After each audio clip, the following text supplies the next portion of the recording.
አንዲት እህታችን የምትሰራባት ሴትዮ ልጅ አባቷ ወድቆባት የወደቀው ሰውዬ ሽማግሌ ነው።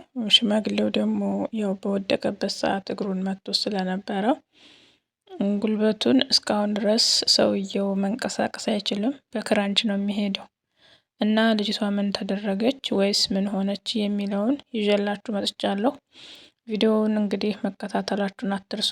ሰላም ጤና ይስጥልኝ ውድና የተከበራችሁ የሙቤ ዩቲዩብ ተከታታዮች በያላችሁበት የዓለም ዳርቻ ሰላማችሁ ይብዛል ብያለሁ። ይህንን ቪዲዮ ስትከታተሉ ላይክ እና ሼር ሰብስክራይብ ያደረጋችሁ ለብዙ እህቶቻችን እንዲደርስ አድርጉ። እህቶቻችን እንደዚህ አይነት ነገር ሲደርስባቸው ምንድነው ማድረግ ያለባቸው? ወደትስ ነው መሄድ ያለባቸው? ማንስ ጋ ነው ይህን ነገር መናገር ያለባቸው የሚለውን እኔ በማውቀው በትንሹ ግንዛቤ እንዲሰጡ ለማድረግ ያህል ነው። ስለዚህ እህቶች ይህን ቪዲዮ ስትከታተሉ እስከመጨረሻው አይታችሁ ለብዙዎቹ ይጠቅማል ካላችሁ ሸር ማድረጋችሁ እንዳትረሱ። ሁልጊዜ መግቢያ ላይ እንደምለው ሰላምና ፍቅር ለምየ ሀገራችንን ሰላም ያድርግልን፣ ህዝቦቿን ይጠብቅልን፣ ከክፉ ነገር ሁሉ ይጠብቃችሁ፣ በስደት ላይ ወጥተው ከመቅረት ፈጣሪ ይጠብቃችሁ እያልኩኝ የዛሬው ቪዲዮ ይዤላችሁ መጥቻለሁኝ። የሙቤ ዩቲዩብ ውስጥ ስትከታተሉ ላይክ ሸር ማድረጋችሁን አትርሱ። እንዲሁም ደግሞ ሰብስክራይብ አድርጉልኝ። የልጅን ቻናል ለምታበረታቱልኝ እጅግ በጣም አመሰግናለሁ። እስከ መጨረሻው አብራችሁ ይቆዩ። እህታችን እንድትላለች እንግዲህ በፎዚ ዩቲዩብ ላይ እኔ የተለያዩ ስለ መዳም ቅመም እህቶች ብዙ ቪዲዮዎችን እሰራለሁኝ። እዛ ቪዲዮ ላይ ገብታ የጻፈችው ነው። እህቴ እባክሽ ከቻልሽ መልሽልኝ ብላኝ ነው። ያው ብዙ ጊዜ እኔ የኮሜንቶችን በዛው በኮሜንት ነው እንጂ የምመልሰው በቪዲዮ አልሰራም። ምክንያቱም ቪዲዮ ስሰራ ለእናንተ ስራ እንደማስፈታት ስለሚመስለኝ ማለት ነው። የዚች እህቴ ግን ለብዙዎቻችሁ ትምህርት ይሆናል ብዬ ስላሰብኩኝ ነው። ያው ጽሁፏ ትንሽ አማርኛዋ የተያያዘ ስለሆነ ብዙም በደንብ አልተነበበኝም። ነገር ግን የተረዳኋት ምንድን ነው እንግዲህ ምንድን ነው ያለችው፣ እኔ የምሰራባት ሴትዮ ሽማግሌ አለ ያለምንም ጥፋት ምንም ነገር ሳላጠፋ ትጮህብኛለች፣ ግራ ይገባኛል። የሽማግሌ ልጅ ናት ግን አልገባችኝም ማለት ጸባዋን አልገባኝም እንደማለት መሰለኝ። ከአባቷ ጋር አንድ ላይ ትኖራለች። እኔ ከመጣሁ በኋላ አባትየው ወድቆ እግሩ ተሰበረ። የዛኔ ምንም አላለችኝም። አሁን እህቴ አልቻልኩም፣ ሁሉም ትቼሻለሁ። አሁን ግን አባቴን ወድቆ ተሰብሯልና የአባቴን እግር መተካት ካለብሽም መተካት አለብሽ እያለች ሁልጊዜ ተጨቃጭቀኛለች። በቃ ወጥቼ ልጠፋ ወይ ሌላ ምን ቤት ልቀይር? ቤት ለመቀየር ፈልጌ ራቁቷን የሰራሁት ብር ሲሰጥሽ ሂጂ ትለኛለች። ብቻ ያው ጽሁፏ ትንሽ እንትን ያለ ነው። አማርኛ ብዙ የምትችል አይመስለኝም እና ያው ሂጂ ትለኛለች። እኔ ጭቅጭቋን ችዬ እሰራ ነበር፣ ግን ብሬን እየሰጠችኝ አይደለም እና ደግሞ በጣም እየራበኝ ነው። ሰውየው ከወደቀ ወዲህ እያስራበችኝ ነው፣ ምግብ እየሰጠችኝ አይደለም ነው እንግዲህ ሀሳቧ። ጽሁፏ ያው ትንሽ ስላልተነበበኝ ለማንበብ ትንሽ ከበድ ስላለኝ ነው፣ ግን የተረዳኋት ይሄንን ነው። በጣም ይርበኛል ብላለች። ምግብ የለም። ሰውየው ከወደቀ በኋላ ሁሉን ነገር ከልክላኛለች። ዱአ አድርጊልኝ። እንግዲህ ውጭ ያሉትን የማውቃቸው ሰዎች የሉም ነው ያለችው። እንግዲህ ውጭ ላይ ማለት እንደኛ ወጥቶ የሚሰራ ሰው የማውቀው የለኝም። ለመጥፋት ፈልጋ መሰለኝ ይሄን ያለችኝ። እንዳልኳችሁ ጽሁፏ ትንሽ የተያያዘ ስለሆነ ስላልተነበበኝ ነው። ሀሳቧ ግን ያው እሷ ትሰራ ነበረ ልጇ እና አባት ቤት።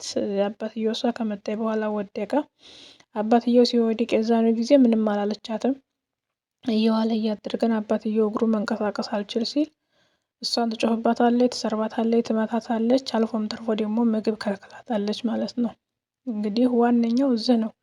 አንደኛ ደሞዝ ካልተሰጣችሁ፣ ሁለተኛ ምግብ ካልተሰጣችሁ እናንተ የምትኖሩት ለምንድን ነው? ሀገራችን ላይ እኮ ቆሎ ቆርጥመን ውሃ ጠጥተን ማደር አላቃተንም። ስለዚህ ሰርተን ደሞዝ ልናገኝ፣ ብር ልንቀበል፣ ብር ተቀብለን ደግሞ ህይወታችንን ልንለውጥ ነው። እዛ ሀገር የመጣንበት ዋነኛው ዓላማ ይሄ ነው።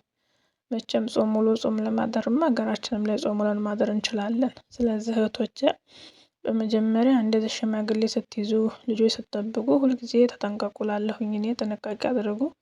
ከኛ ጥንቃቄ ባሻገር ግን ፈጣሪ ከቀጠረበትና ፈጣሪ በዛን ቀን ትወድቃለህ ብሎ ከጻፈበት ምንም ማድረግ ስለማትችሉ ፈጣሪ ከእንደዚህ አይነት ክፉ ነገር ይጠብቃችሁ ለማለት እወዳለሁ። ምክንያቱም እዚህ ሀገር ሽማግሌዎቹ ማለት እንደ ህፃን ልጅ ናቸው።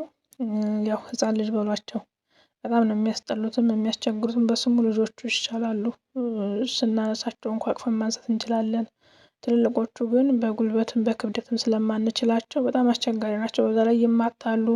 ከባድ ነው ትንሽ ነገር ግን ቢሆንም ደግሞ በቻላችሁት መጠን ጥንቃቄ አድርጉ በመጀመሪያ። በመቀጠል ደግሞ እንግዲህ ይህች እህታችን ምንድን ነው እያለች አለችው? ብሬንም እየሰጠችኝ አይደለም፣ ሂጂ ነው የምትለኝ፣ አሳፍርሻለሁ ነው የምትለኝ፣ የምሳፍረው ደግሞ በገዛ ገንዘብሽ ነው የምትለኝ፣ እስካሁን ገንዘብም አልሰጠችኝም፣ ምግብም የለም፣ እየተራብኩ ነው እያለች ነው ያለችው። እንግዲህ ሴትየዋ የምትፈልገውን እያደረገች እየቀጣቻት ነው። ገንዘቧን ባለመስጠት እንዲሁም ደግሞ በረሃብ አለንጋ በመቅጣት ልጅቷን እያሰቃየቻት ነው ያለችው ማለት ነው።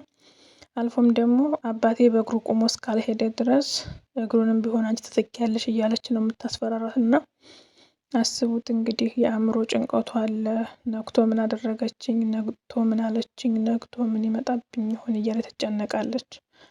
ስለዚህ ጭንቀት በራሱ ራሱን የሆነ የራሱን የቻለ በሽታ ስለሆነ ይች ልጅ ምንድን ነው ማድረግ ያለባት? እናንተም በኮሜንት አስቀምጡላት።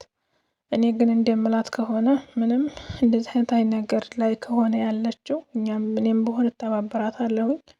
ህይወቷን ይዛ መውጣት ነው ያለባት። እንደዚህ አይነት ነገር ሲገጥማችሁ እህቶች ለእናንተም ምንድነው ማድረግ ያለባችሁ? ያለ ገንዘብ ያለ ምግብ ከሆነ የምትሰሩት አማራጭ አላችሁም።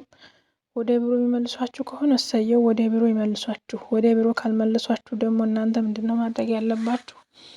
ቀጥታ ከዛ ቤት የምትወጡበትን መንገድ ያመቻችታችሁ የራሳችሁን ውሳኔ መወሰን ነው ያለባችሁ ማለት ነው። ስለዚህ ይህች እህታችን በጣም የምታሳዝነው ከገንዘብ ገንዘብ የላት፣ ከምግብ ምግብ የለ።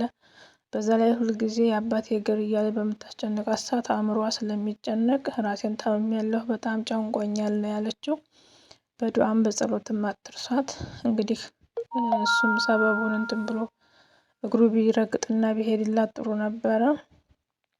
ካልሆነም ደግሞ ያው ምክንያት እንደ ምክንያት ያተቆጥሮ ሰውየው እንደዙ እያነከሰ የሚቀር ከሆነ እኔ እንደኔ የምላት ምንድን ነው በቃ ራሷን የምታድንበትን መንገድ መፍጠር። እኔ በዛ አሁን እንደዚህ መሆን አለባት ምናምን ማለት ስለማልችል ስለሚተረጎም የምናገረው ነገር ስለሚተረጎም ብቻ በጥቅሉ ይገባቸዋል ብዬ አስባለሁኝ። ራሷን የምታድንበትን ነገር መፍጠር ነው አማራጩ፣ ሌላ ምንም አማራጭ የለውም። ሁለተኛ ደግሞ እየተጨነቀች እዛ አእምሮ ጭንቀት ወይም ደግሞ ውስጧ በጣም ስትጨናነቅ በጣም ስትፈራ ሰውነቷን ሲል በሽተኛ ብትሆን ማንም ዞሮ ስለማያያት አውጥታ መስመር ላይ ስለሆነ የምጥናት ካሁኑ ራሷን ብታዘጋጅና ራሷን ወደሚመቻት ቦታ ብትሆን ነው የምለው።